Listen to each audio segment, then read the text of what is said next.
ancestors, they're going to get an awful slap on the back of the head. What were you doing? We took a long time to sort those people out. And here you are, abandoning your own culture and copying Vikings.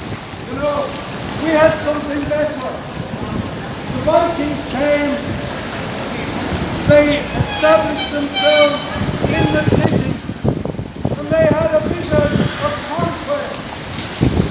They had a vision of conquest, and they did not integrate. They didn't because they had a vision to conquer Ireland.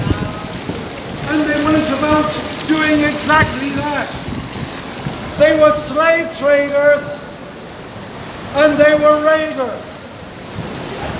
That's what they were, and people won't agree with them. Brian Boru, he rose up and he sent them back. He fought them. Only then did they integrate. Why did they integrate? Because they had no hope of conquest. You know, they had no hope of conquest left. So they integrated. And I'm proud they integrated. My great-grandmother is a Loftus. That's a Viking name. But that's the relationship. If there is a hope of conquest, there will be no integration. There will be conflict.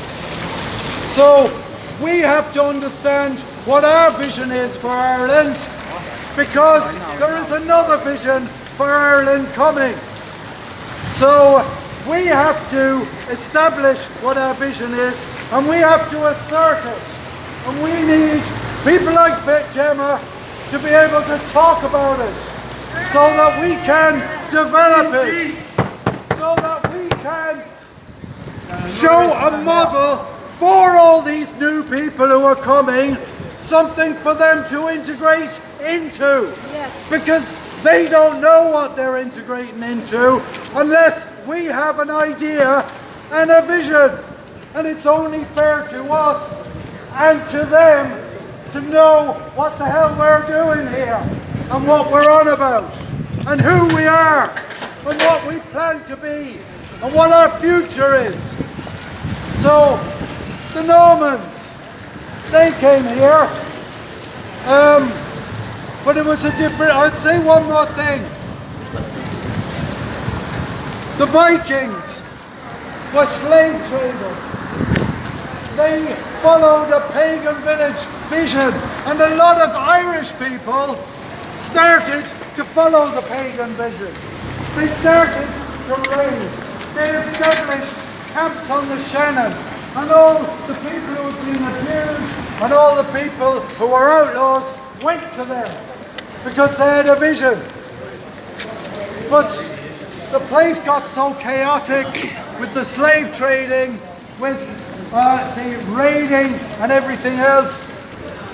The women got fed up of being trafficked. The women got fed up of being someone's fourth wife, their concubine, their trafficked person, and they worked out that this Christian vision, that Christian marriage, was the biggest step forward for women's liberation in the history up till then. They recaptured the Irish vision, the Christian vision, and where the women go, when the women know that when you have one man who is loyal to you and your children who are his children, it's a better life, a better community, and better for everybody. These are the norms that we have established over generations. Absolutely. This is our Christian culture, and this is what works. Everything, the trafficking, the second, third wife, all that doesn't work. No, it's not. So the women went back to Christianity. The women wanted it. And where the women go, the men follow. So the Viking men followed. the Irishmen followed. Then we had a reassertion of a different kind of Christianity. We had the Holy Orders. I'm not quite so keen on that. I prefer the Celtic Christian era, where even God himself